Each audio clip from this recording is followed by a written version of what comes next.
So we'll just real quick pick up where we left off on Thursday, and then we're going to get into the actual parts of the brain. So with neuroplasticity, the question always comes up. Why is this important? What does this have to do with our exercises? We're just going to go out, we're going to do our corrective exercises. It's going to create whatever it is we want to create, and we're going to be good to go. And that's wonderful. And for several years, that has worked okay. But again, when we go back to what the overall intent of this degree was when we created it, it was to acknowledge that, hey, we need to do a better job in rehab. And yes, we can just randomly assign people exercises and hope that they correct the thing that they correct. And, you know, if you're even averagely good, 50% of the crap you throw up on the wall is going to stick and have positive effects. But the other 50% is going to fall off. And you have to even keep in mind that 50% that sticks, I don't know that I'd call that successful, because that's still just literal crap you throw on the wall and you just happen to get lucky one time.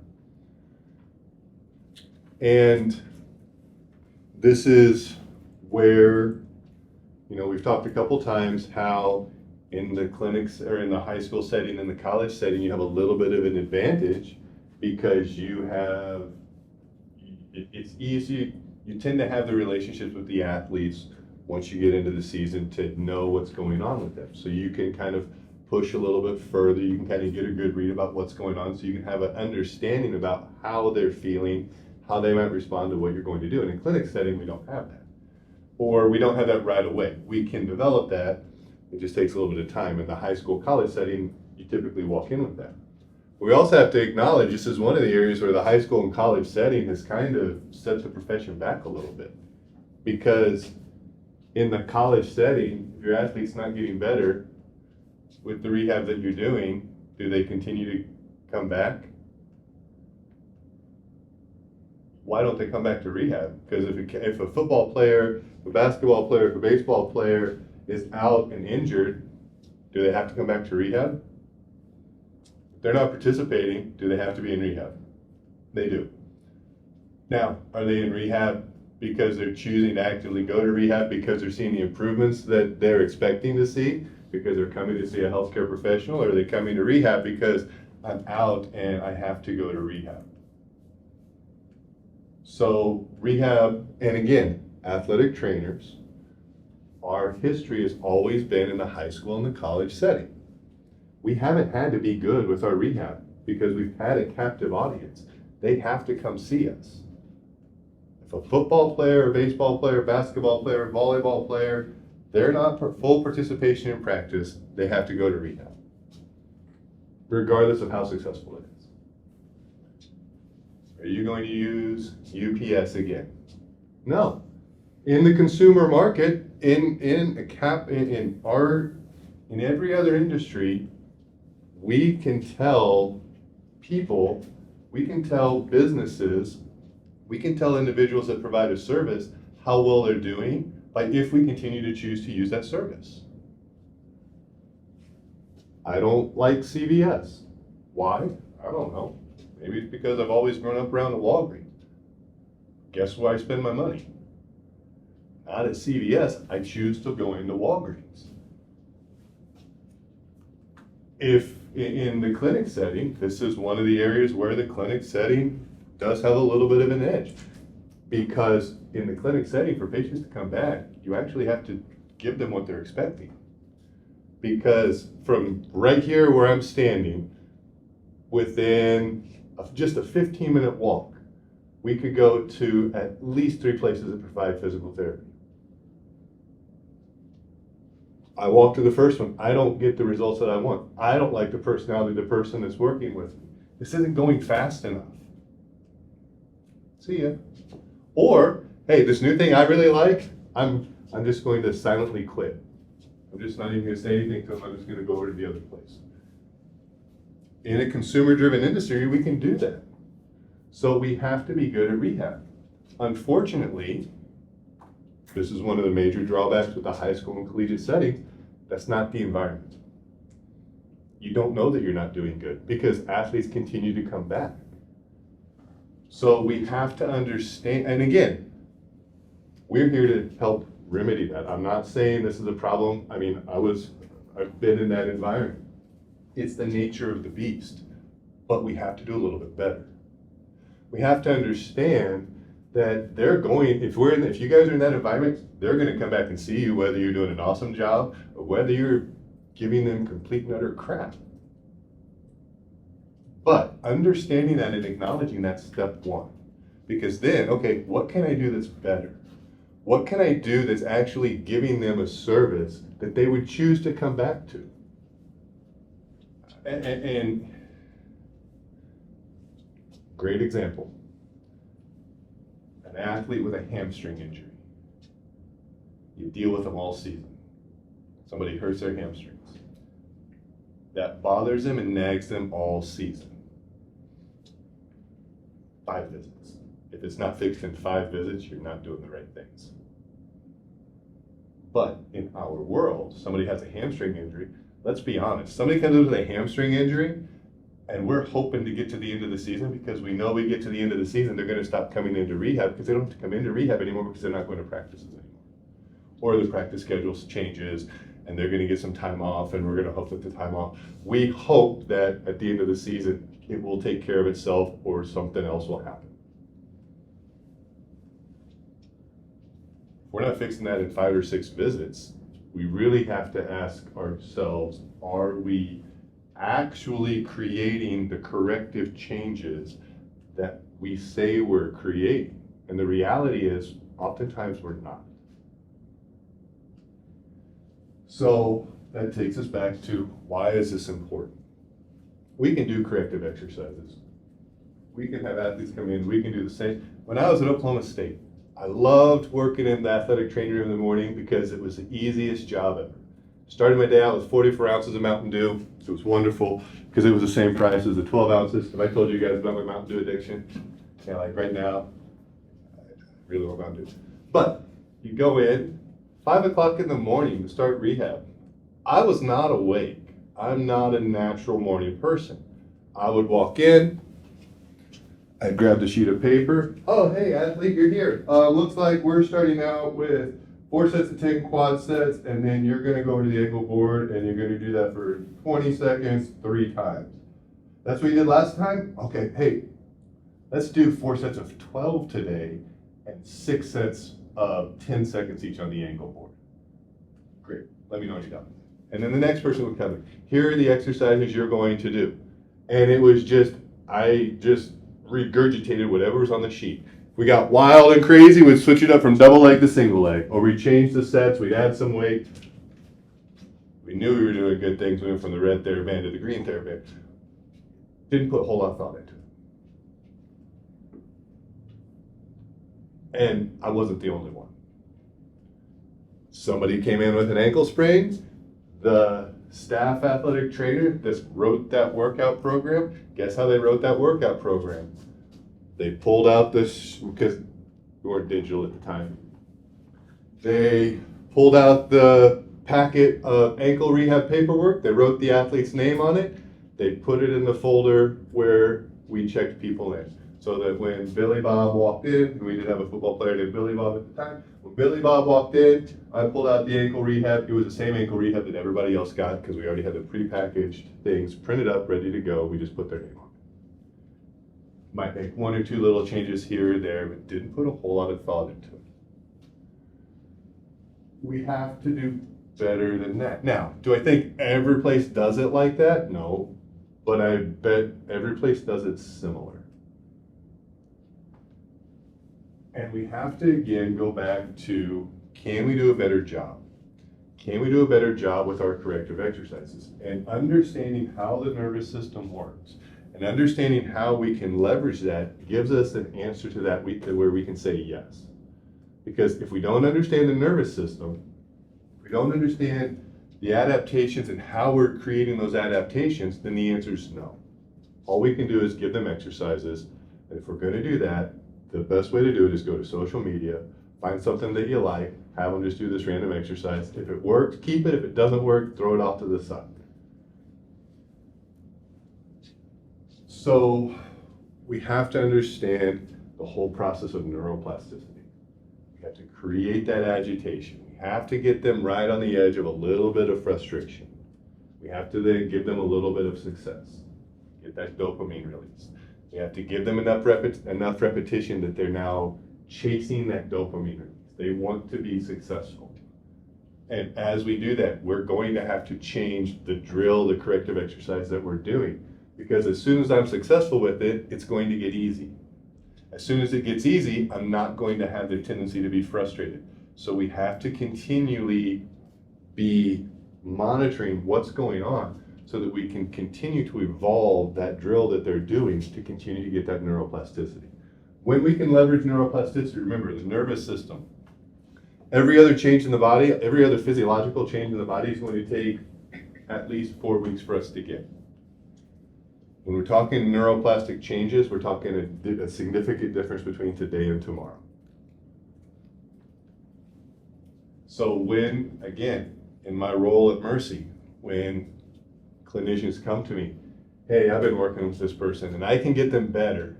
They're better at the end of the session. But the next time they come in, we're right back to where we started. Have they leveraged neuroplasticity? They haven't. Well, what accounts for the improvements that they made in the hour, the 45 minutes they were with us? We made tissue changes. We changed the resting length of the muscle. We warmed things up. We increased blood flow. We improved sensory input. We got things moving and we got them better. We made changes to the tissues. But we didn't leverage neuroplasticity. And so guess what happens? They go home, they go to bed, all the physiological advancements that we make take a step back to how they were before. And over time, we see small incremental changes, but we don't see drastic changes over the course of a day or the course of the week.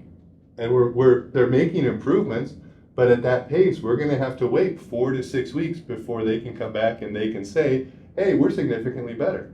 But the problem with that is we don't realize we're significantly better because we're always comparing it to what it was last time. We're a little bit, day one, we finish here. That's where we started, this is where we finish. We come in and work day 2. We're a little bit further, but not appreciably further. Day 2, we do things. We make big advancements, and then the next time they come back. And eventually we do this, we take 2 steps forward, 1 step back. We finally get 6 weeks forward. The person's now here, they started back there. They don't appreciate how far they've come because every day we just took a little step. So we're significantly better than where we were, but if you ask me how I am compared to yesterday, I'm exactly the same as yesterday. This is also where, as a profession, we do a horrible job objectively measuring and justifying what we do. Because if we're measuring range of motion, and I started with that much knee flexion, and every day I just added 1 or 2 degrees of knee flexion, day 1 I'm here, day 2 I'm here, we don't notice that big of a difference. Well, now we fast forward, I'm all the way down here at week 6, I got this. This is significantly better than where we started. But this is where we're at today, this is where we were at yesterday. I'm the same as yesterday. Because we tend to forget where we were. We tend to forget how far we've often come. So that's why it's important on day 1, we have to objectively show where we are so that when we get 6 weeks down the road, we can actually show how far we've come to justify what we've been doing. Now, that's worst case scenario. That's still not a bad outcome, but that's worst case scenario. Best case scenario is what we just talked about happening 6 weeks down the road happens 4 or 5 days.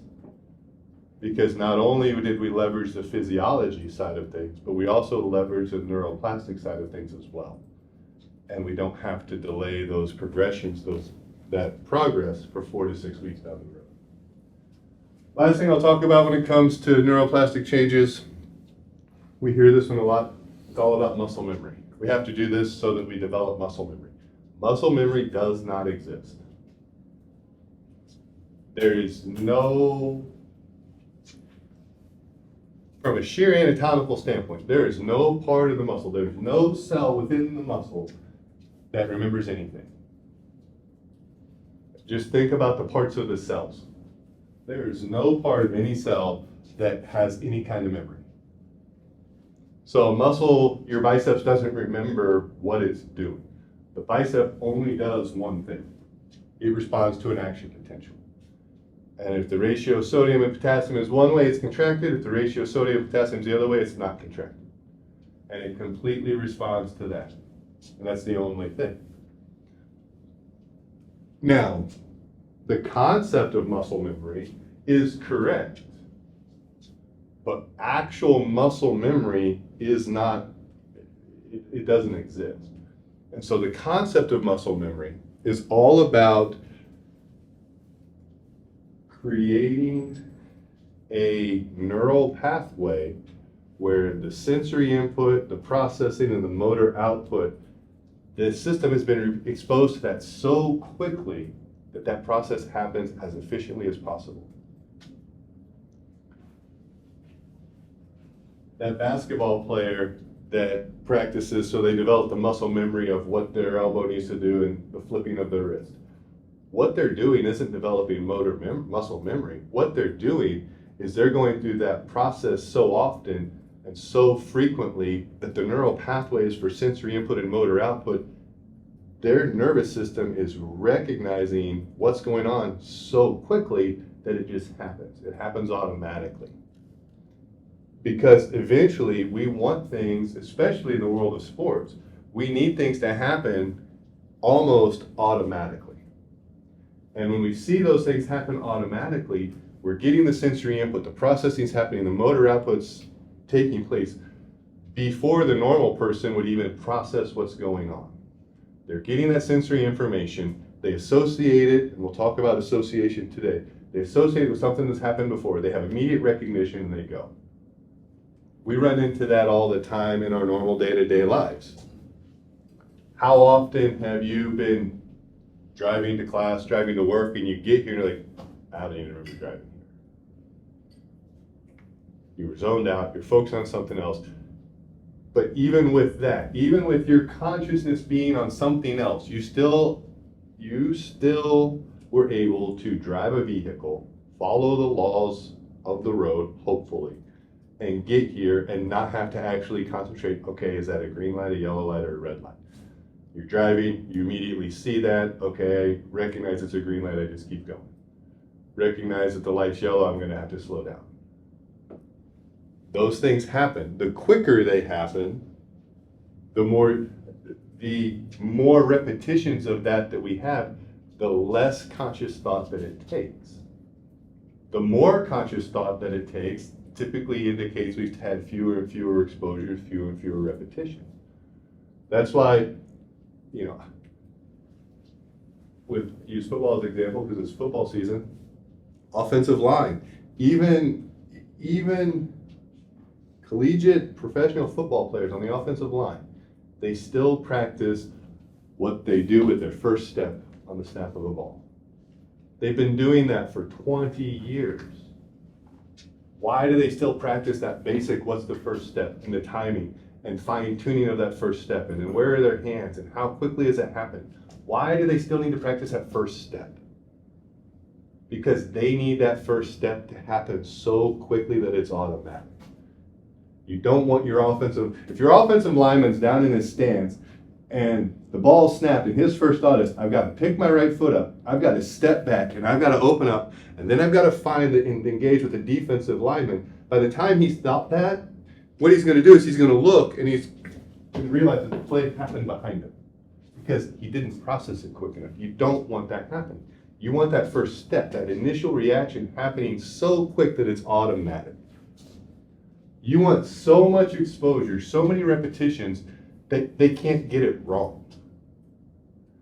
That's when we're getting into actually the concept of muscle memory, but it's not muscle memory. It's pattern recognition is what it is. It's processing, pattern recognition, and then a motor output. Because the quicker we can, and when we talk about vision in just a little bit, vision is, a significant portion of vision is all about pattern recognition. We see what we think we see. We don't see what we actually see. All right, any questions about neuroplasticity? process of it, why it's important, why we would engage in it in rehab, anything like that. Yeah. Is it also back to like strengthening too? Yeah, anything that we do in the weight room. But I'll use Olympic weightlifting as a great example. If you want to be successful in Olympic weightlifting and you don't get exposed to it at or below the age of 10, the likelihood of you being successful isn't going to be very high. Same thing with gymnastics. Now, the difference between gymnastics and Olympic style weightlifting, in Olympic style weightlifting, you learn the clean and jerk and the snatch. You learn 3 skills.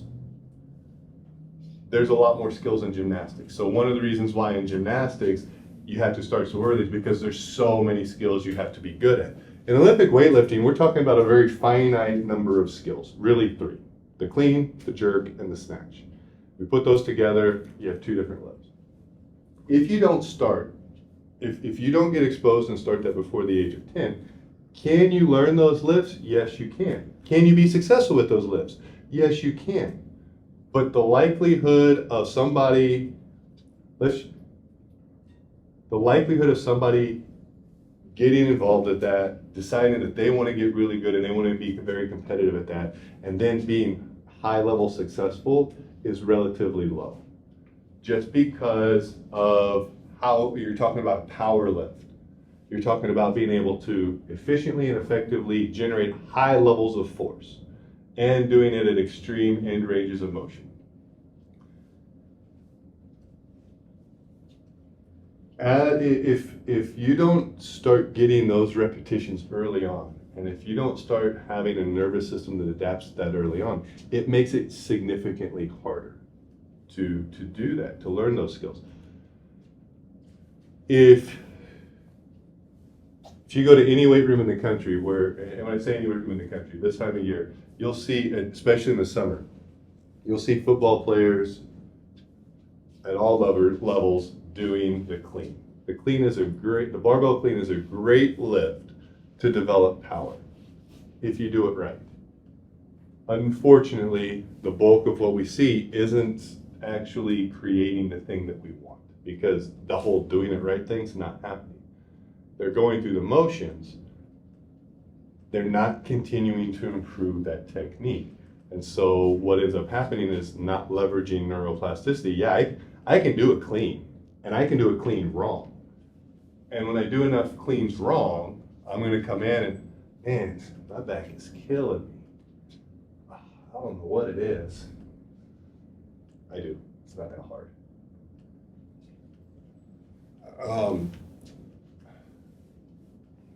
That person, people tell us their movement issues. People tell us the status of their nervous system. We don't hear it.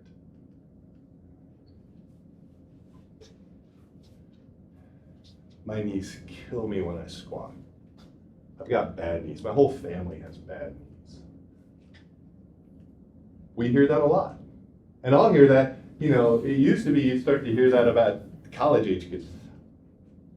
I had somebody present to me a patient last week. She's 11 and she's got bad knees. Hold on, pump the brakes. We need to have a different conversation because something's not right here. As soon as I hear, my knees kill me when I squat, my first thought is, this person doesn't know how to squat. What they're doing isn't a squat. Squatting doesn't hurt their knees. The thing that they're doing is hurting their knees. So that's the first thought going through my head.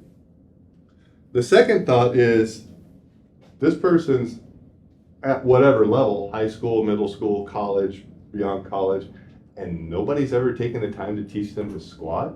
Or if they tell me, yeah, my coach has been working on me, blah, blah, blah, blah. Well, your nervous system, either you have a bad nervous system or they're not leveraging the nervous system. Most people don't have a bad nervous system. So when we see that, people don't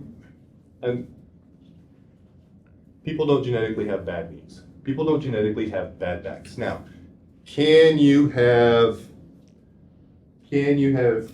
Can you be born with different degenerative conditions? Absolutely. You can be born with spinal stenosis, where the foramen of the spinal cord is actually a little bit smaller and you get some impingement. You can be born with that. Is that genetic? To some degrees. Does that mean you're going to have a lifetime of back pain? Not necessarily. What it comes down to is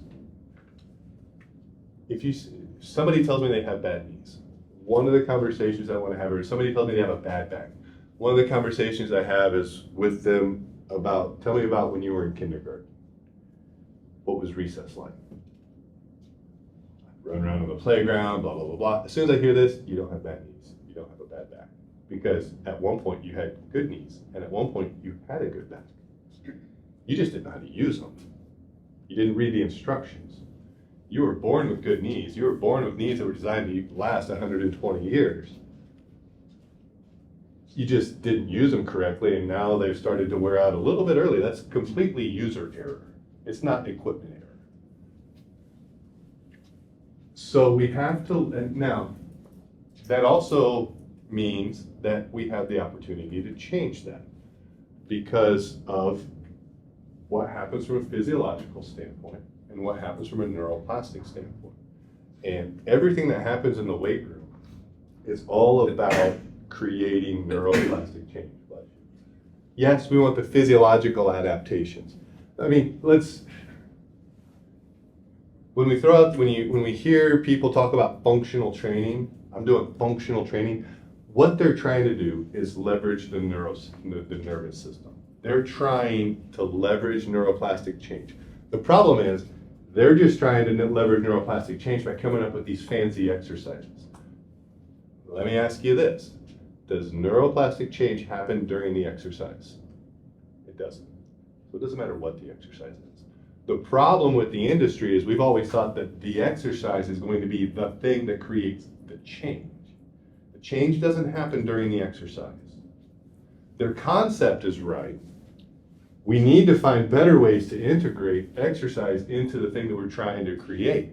The problem is they've tried to do it by coming up with a silver bullet exercise. Just look at social media. The greatest exercise for your adductors. You'll find something like that. And I'm not saying those exercises are bad. I'm saying look at those exercises, understand what's going on with those exercises, because there might be a situation where you have a patient or an individual that you need to use that exercise with. Because I want to get a very specific adaptation. If I know the adaptation I want, I'm going to leverage the exercise to get it. I need to have access to a lot of exercises. But it's not the exercise. I am using that exercise to create both physiological and neuroplastic change. And how I introduce that exercise and how I create frustration and then success and repetition and then have them sleep is where the neuroplastic change comes from. So exercise is all about neuroplastic change. Exercise is all about creating that process of pattern recognition and getting really good at those patterns. Because the better we are at those patterns, the better we can integrate those patterns into what it is that we're doing. Other questions on neuroplasticity? All right, now we're going to talk about the melon. This is your brain. You guys weren't around for that. This is your brain. And they show you 2 eggs. This is your brain on drugs. And they crack the eggs and throw it into a hot skillet and you hear them splatter and they do all this stuff. And then they'd be like, any questions? My whole question was like, yeah, kind of want eggs now. But this is your brain. We're not going to crack any eggs today.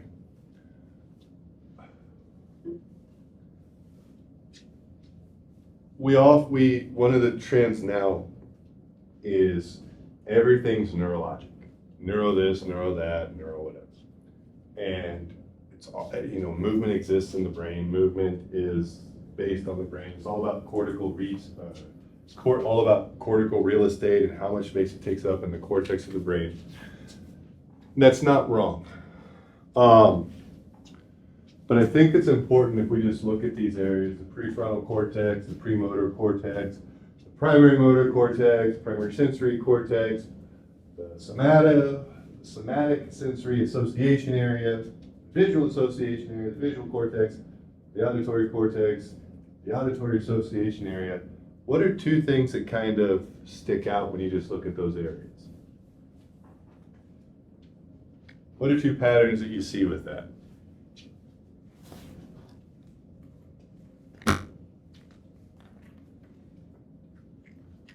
Other than the prefrontal cortex. Let's exclude the prefrontal cortex. Let's look at everything else.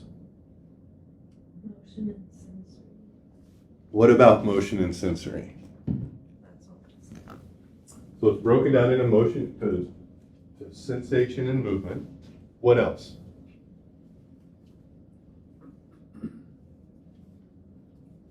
Most of them have like an association and cortex. There is an area and there's an association. So there's the premotor cortex and there's the motor cortex. There's the sensory cortex and the sensory association. The visual cortex, visual association, auditory, auditory association. So now let's come back to that first one. It's all sensory and motor. This is the only motor area. The only red area, the red, that's the only one that's responsible for actual movement. Again, we're excluding the prefrontal cortex for right now. This primary sensory cortex, it's all about sensory information. The visual cortex, all about visual information, sensory input. The auditory cortex, all about sensory input, sound. So we talk about the cortex, the vast majority of the cortex of the brain is all about sensory input. Only one small area, this primary motor cortex, is devoted to movement. So what does that tell us? What is the most, when it comes to you getting up and walking out of this class, what is the most important part of you being able to do that? You moving, or your ability to get the correct sensory information and then integrate? Movement is all about the integration of sensory information. Just looking at the brain, looking at the cortex, shows us that. And again, for probably the 50th time in 3 weeks, you're going to hear me say, this is why the exercise is the least important part of the situation. Because it's all about our ability to take in sensory information, make the right decision, process it appropriately, and then once we've done all that, the exercise is the movement output is the smallest, least important part of it. Still important, but the least important part of it. Just looking at the cortex of the brain shows us that same thing.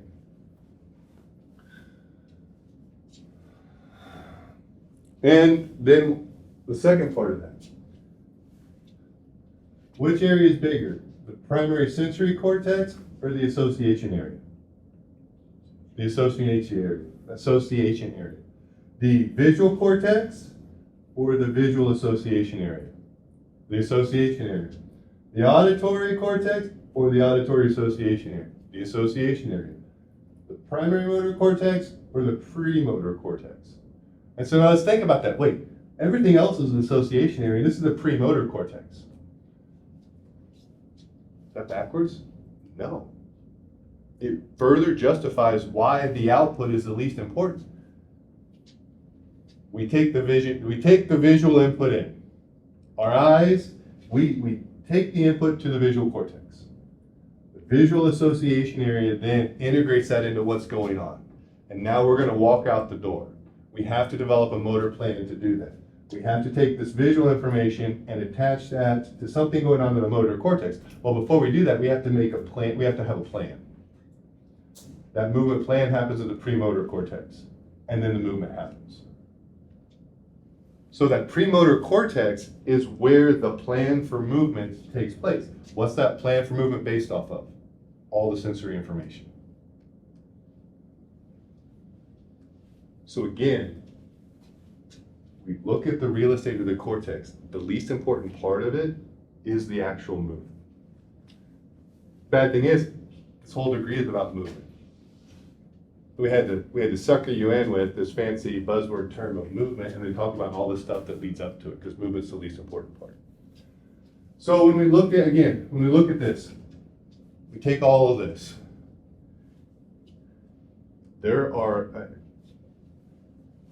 It's not just about being able to get the sensory information. We have to give it meaning, and we have to put it into context. Otherwise, it's not important. And that's where sensory input and processing, that's where the processing side of all of this happens. We have an area of the brain that's dedicated to vision. We have an area that's dedicated to the processing of that vision, working with the prefrontal cortex, the premotor cortex, to attach meaning and value to that, and then to put that into place for a movement plan. So we have to understand that the largest part of our brain is about developing and integrating that sensory information with what our movement plan is going to be. We've talked about, or you've probably heard about the homunculus. There's a motor homunculus, the sensory homunculus, the motor homunculus. It's just a representation of how much of the primary motor cortex is devoted to each area of the body, where we get sensory information from.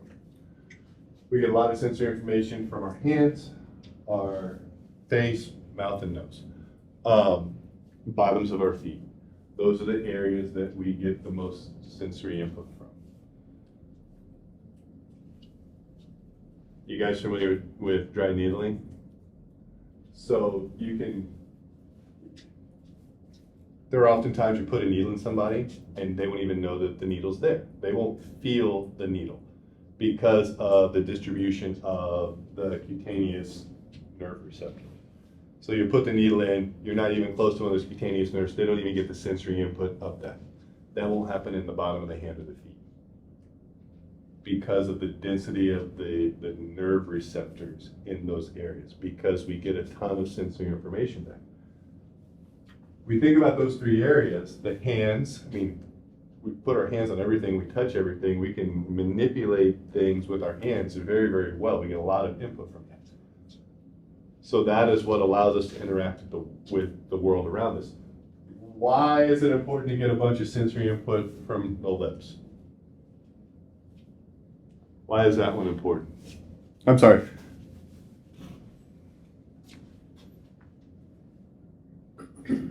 I was talking about the sensory homunculus, not the motor homunculus. I had it backwards. So, same thing. Hands and face are where the biggest distribution of real estate in that motor area lies. The hands, because of, again, how we need to be able to manipulate items, manipulate objects. Why the lips? What about the lips is so important that we need to have a significant amount of that real estate devoted to the lips? Communication, speech, language. So, again, we think about those two areas.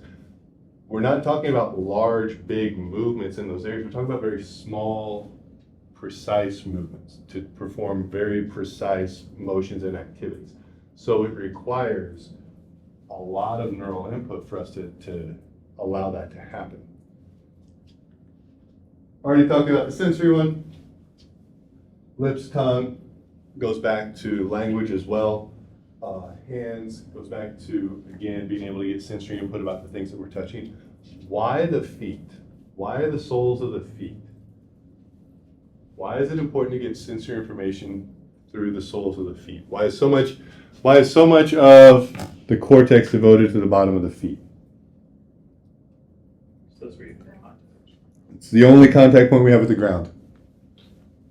100% of the information that we get about the earth is coming through our feet.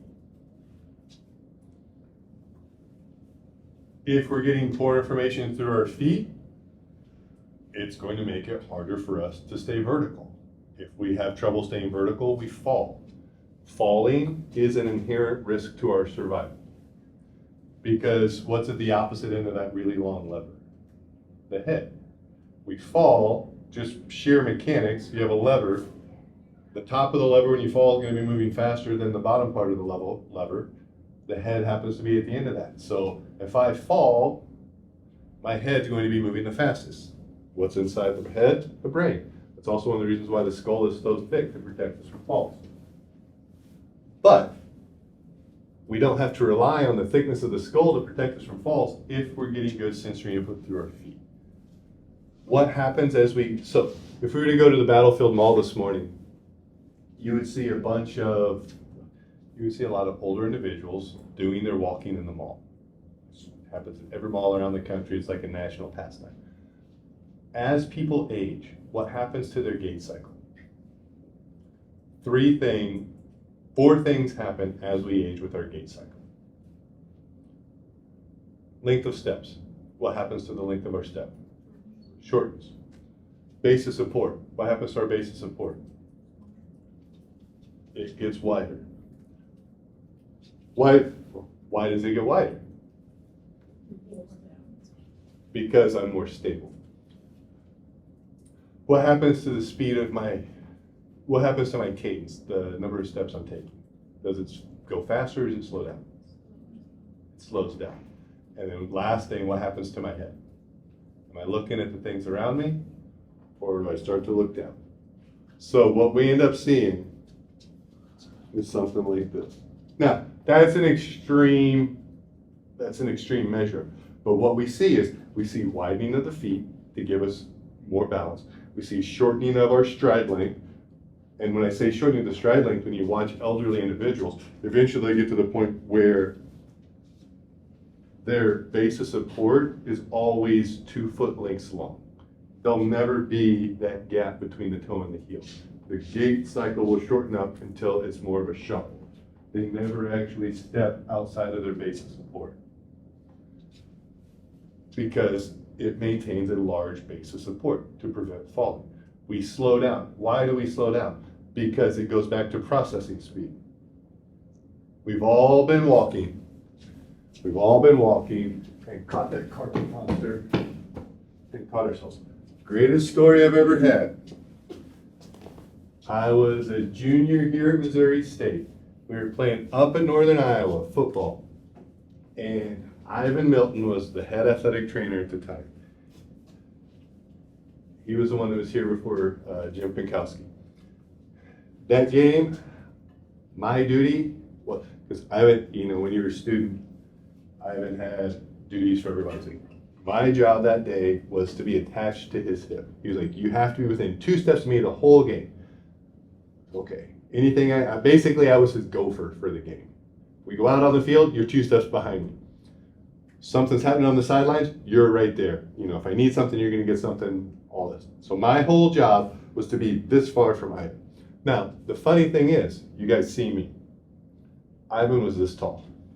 So Ivan's standing here, and I'm literally attached to his hip. So the game's going well, we're working away up and on the sideline, no big deal. Stuff's happening, everything's going well. Kid goes down on the far side of the field. Ivan takes off running. I take off running behind him. And this chair is Ivan.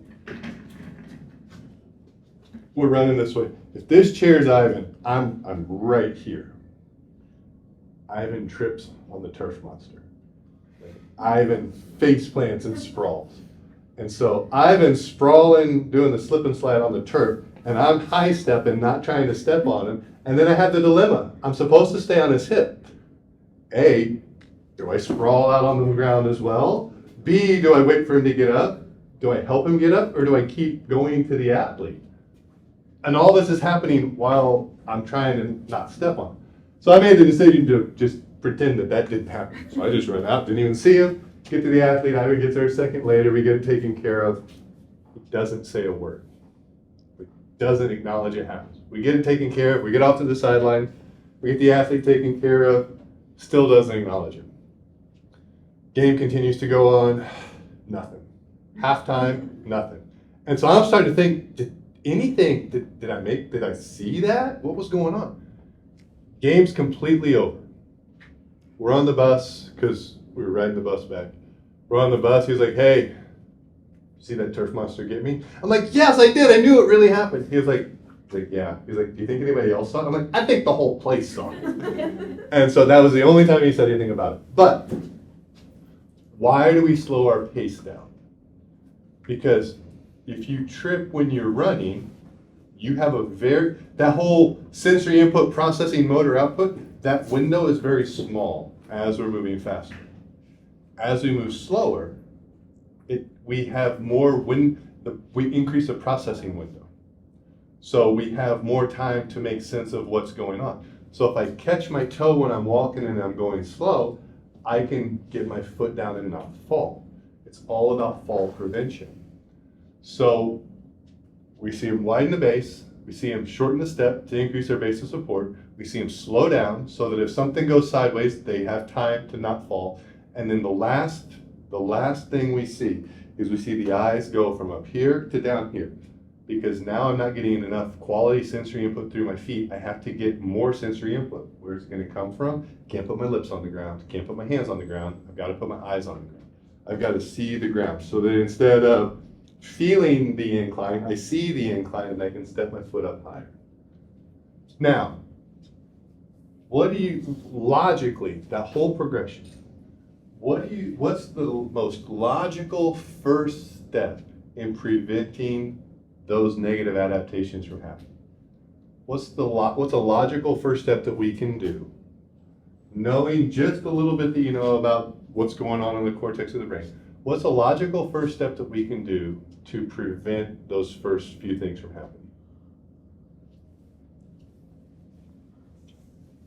Sensory input on the Put them in situations where we're improving and getting good quality sensory input from the ground. We need to maintain their ability to get good quality sensory input. How do we do that?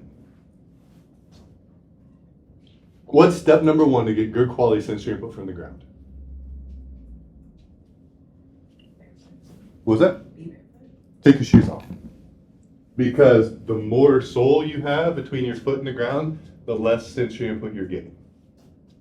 Because that input, the sole of your shoe basically acts as a dampener. That's one of the reasons why in the last 5 to 10 years you've really seen this push for minimalist shoes. Just enough shoe to protect the foot from whatever you might step on, but not enough sole to dampen the sensory input. That's why we're seeing that push to get better quality input. We have to do things barefoot. Barefoot so that we can get sensory input. Then we have to provide a lot of good quality sensory input to the bottom of the foot. That's step one, just from a sheer logical standpoint. As somebody gets older, what do they typically do though? If we went over to the Battlefield Mall and we did a study and a person walks by us, we write down the shoes type they have. What kind of shoes are people walking in over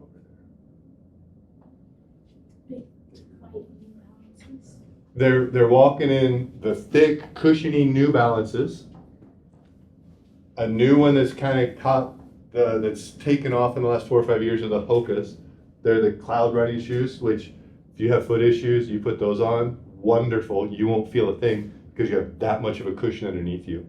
Now, great short term because it'll make you feel good right now, but you're basically shutting off all the sensory input from your foot. So short term, great idea. Long term, it's going to create problems. Or then there's the third option, the orthopedic shoe. They're either all white or all black. They have the really thick soles and they have the Velcro. All of those dampen all the sensory input they're getting from the ground. So we're not getting any sensory input through the feet. We're getting no sensory input. What do you think is going to happen from a processing standpoint? You lose it. And so we have to make guesses. And from a movement standpoint, if we're making guesses, odds are we're going to get it wrong a majority of the time. So logic says let's actually get these people doing things barefoot, maintain sensory input into the ground, give them a sensory-rich environment to maintain that processing pathway. That's the logical way. But the general recommendation is, oh, we need to provide more support for the feet. Let's get you these orthopedic shoes. Let's get you these really thick insole shoes, these cushiony shoes. And we go the opposite way. So with our athletes that have balance issues, we always, I mean, if you're an athletic trainer, at some point you have to put somebody on a balance ball. We have to have them close their eyes. At some point, we're going to have to make it sport specific and throw whatever ball or implement they use and play catch with them. We just have to do that. I don't know how many times I've done that. I got to the point where I could kick a soccer ball back with somebody on the trampoline. I wasn't on the trampoline, they were on the trampoline. But if we deconstruct that, was that the best option? Was that, if I'm standing on an Eric's and I'm playing catch with somebody, am I giving them a lot of sensory input? There's a lot of stuff going on. Now let me ask this question. Am I giving them a lot of good sensory input through their foot? No. And so when we have a conversation about balance, the first part of our conversation has to be that connection with the ground, the sensory input, the sensory connection we have with that. So if you're telling me that you have a balance issue and the intervention that you're doing involves shoes, you're not working on balance. We have to take their shoe off. We have to get them engaged with the ground. If from there you want to put them on an AirX and do all that other stuff, that's perfectly fine. But we have to leverage the process of sensory input. And step one is we have to get good sensory input through the foot. We have to get good sensory input through the hands. So we have to be engaged in both of those areas. It's one of the reasons why quadruped is such a powerful position, because we have both the feet and the hands engaged with the ground. That's really the only posture where both the feet and the hands are continually engaged with the ground. Can we put somebody in supine and have their palms on the ground? Yes, we can, but that's not the intent of that position. Can we do the same thing in prone? Yes, we can, but it's not the intent of the position. Once we get from sitting on up, you can either have the hands on the ground or the soles of the feet on the ground, but not both. That's why quadruped is so powerful, because we're getting a lot of sensory input from both the hands and the feet at the same time. So would you start with quadruped if something doesn't have sensory input in both feet? It would depend. It would depend on overall what I'm trying to go for. If I'm working on sensory input through the feet, I'm either going to start in supine with their feet on the ground or in quadruped. It's going to be one of those two positions. It'll just, which one I pick is kind of going to depend on everything else that's going on. But yeah, I'm going to start there, and we're going to leverage that because we need to make sure we're getting good quality sensory input into the ground, into the feet from the ground. All right, the prefrontal cortex. That's the front part of the area. It's right above your eyeballs. This is where we interpret things. This is the area of the brain in which we assign context and meaning to the sensory experience that we're in the middle of. Females, this area of the brain develops about the age of 18, fully develops, fully matures.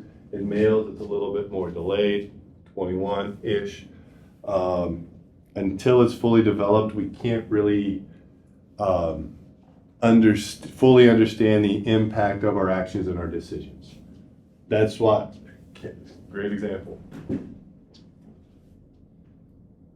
Got a great video of this. I can't post it anywhere because if I do, somebody will call me out for child abuse.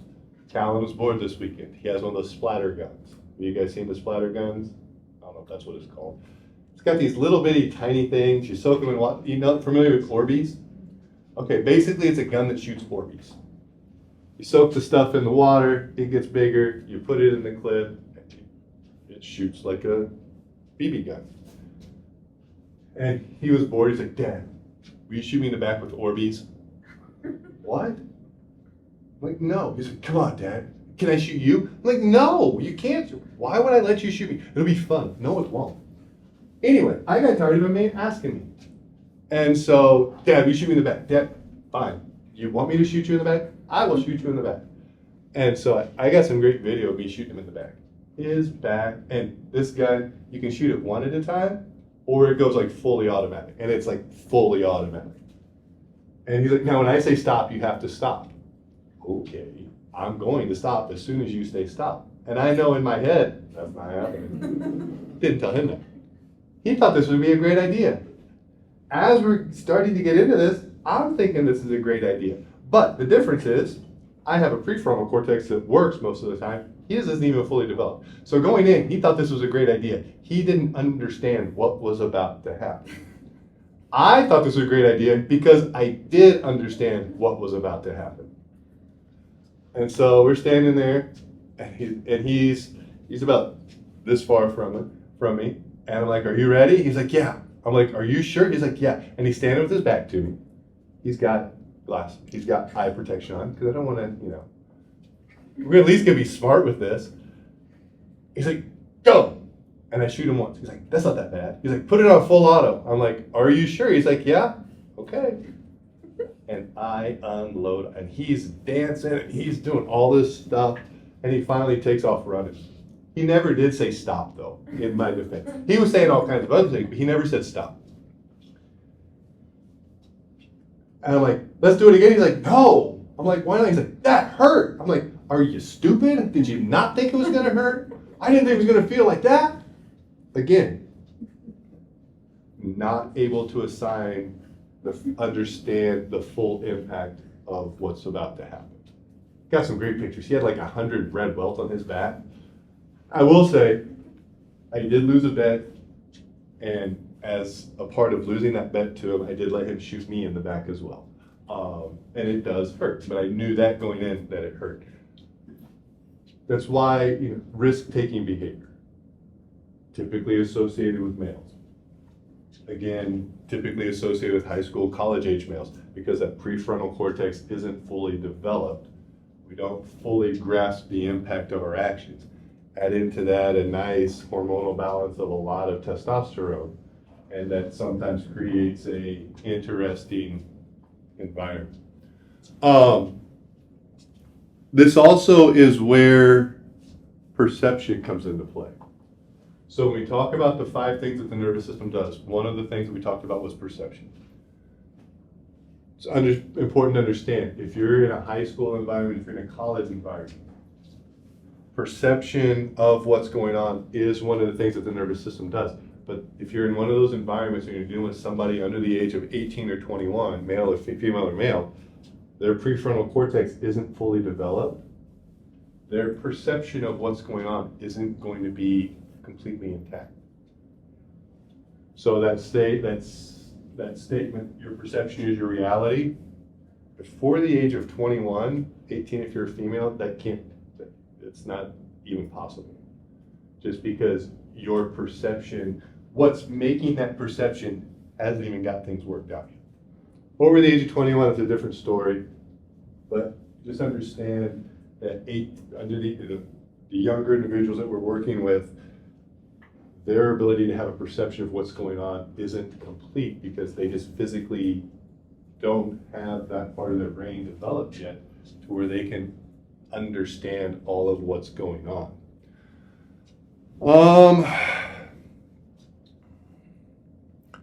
Once it's fully formed, perception becomes a very powerful tool. We can convince ourselves of anything. This is the part of the brain that we talk about where we can think ourselves into a autonomic, or we can think ourselves into a fight or flight response. This is where anxiety is rooted. This is where, when we talk about breathing and the importance of breathing and down-regulating the nervous system, this is where that comes from. So understanding when we do things to either ramp up the nervous system, we're leveraging the prefrontal cortex, components of the prefrontal cortex. When we are trying to down-regulate the nervous system, we're leveraging components of the prefrontal cortex. So again, understand though, when that is and isn't fully formed. If you're dealing with a high school kid and you're having them do all kinds of breathing exercises because you're trying to downregulate their nervous system because they're dealing with some anxiety, you're probably not going to be as successful with that because of physically what's going on.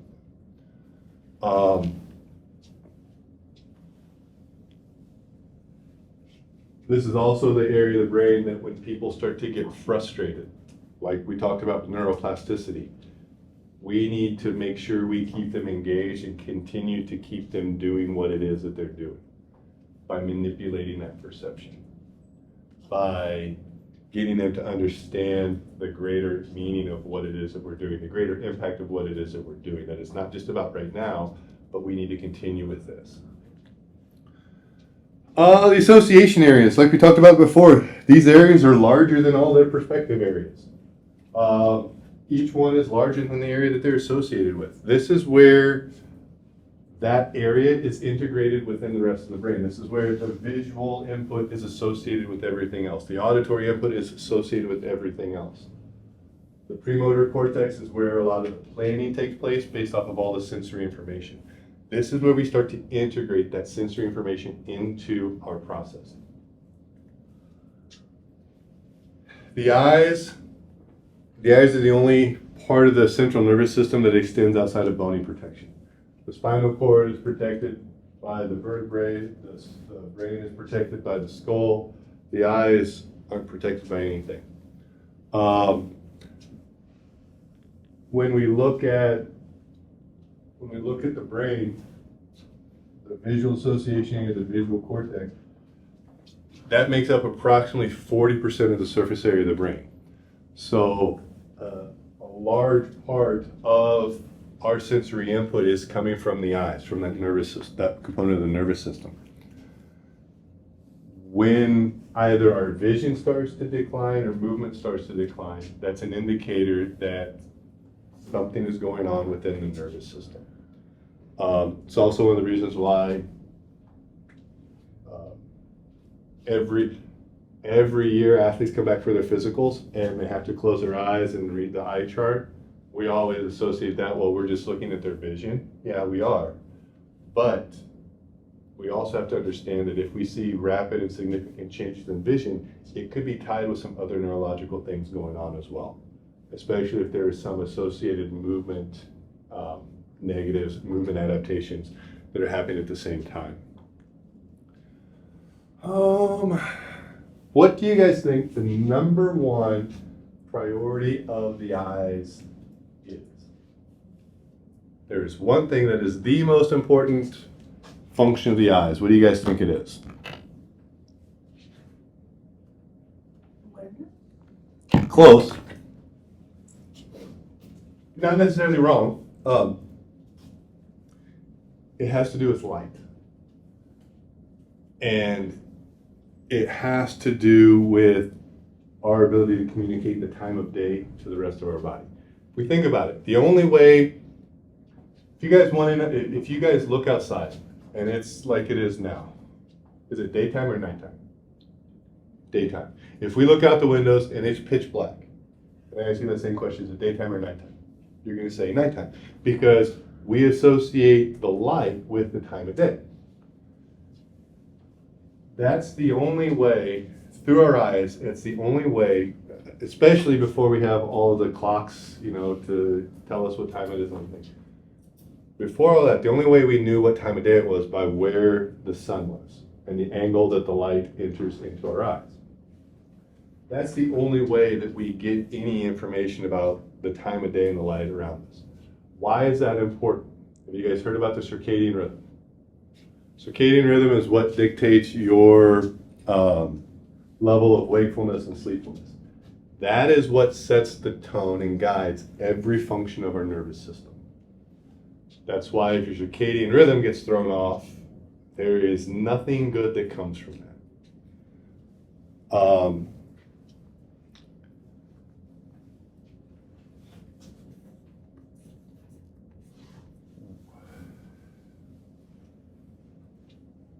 With the eyes as well, the other component that's important with the eyes is being able to quickly and efficiently gather sensory information.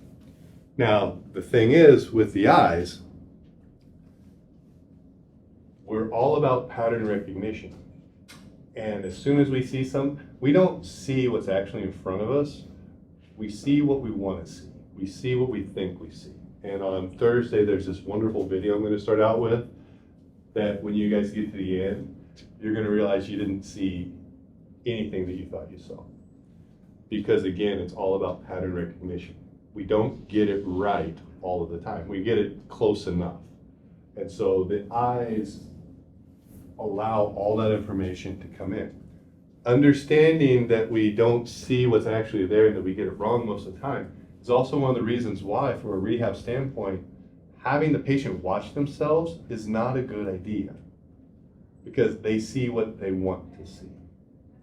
And then on top of that, as soon as we have them looking at themselves, everything's backwards. We have all kinds of stuff going on. It's also why us demonstrating exercises for a patient isn't the best first option when it comes to things, because they're going to see what they think they want to see. And even with that, they could see you do the exercise perfectly, but then their perception of what they're actually doing could be completely different. But they'll see them in their brain, those two things will exist exactly the same. Yours that's perfect, theirs is complete crap. It will be associated with this is the exact same thing. At least that'll be their perception. So we have to understand that visual input is extremely important.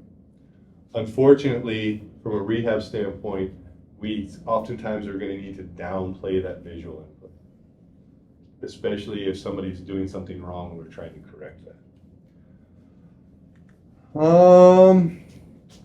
The suprachiasmatic nucleus is what sets the circadian rhythm. Circadian rhythm is important just because of what it does from a hormonal standpoint. Suprachiasmatic nucleus sits above that little hangy-bangy thing right beside your throat. It literally sits right above that. That's where the input, the visual input from the light, from the eyes goes, and that's what initiates that. That's what initiates the circadian rhythm, which dictates the release of several neurotransmitters, chemicals, and hormones that we can leverage from a movement standpoint. Why is that important? It sets our tone for alertness. So if I turn the lights off in here, what happens? Won't happen too much now because we have the outside light. But as soon as I turn the lights off in here, what happens to everybody's alertness? That's why when you go watch a movie, they shift your focus because they turn the lights off and your visual focus is all on the screen. But when the lights dim, our alertness goes down. When light increases, our alertness goes up. So if we have somebody and we're trying to get them a little bit more engaged and they're not alert enough for the situation, bright light's a great way to increase that. We can capitalize that and we can leverage that. If you're doing rehab and where you're at, it's a dim room, dark room, you have to understand that's going to pull things down a little bit within the nervous system. If you're trying to get somebody to calm down, we're trying to leverage diaphragmatic breathing and ramp up the rest and digest side of their nervous system. You can't do that in a bright area. You can, it's just very hard to do that in a bright area because the bright light is going to increase alertness. So we need to take steps to offset that if we need to. Any questions about any of that stuff that we've talked about so far today?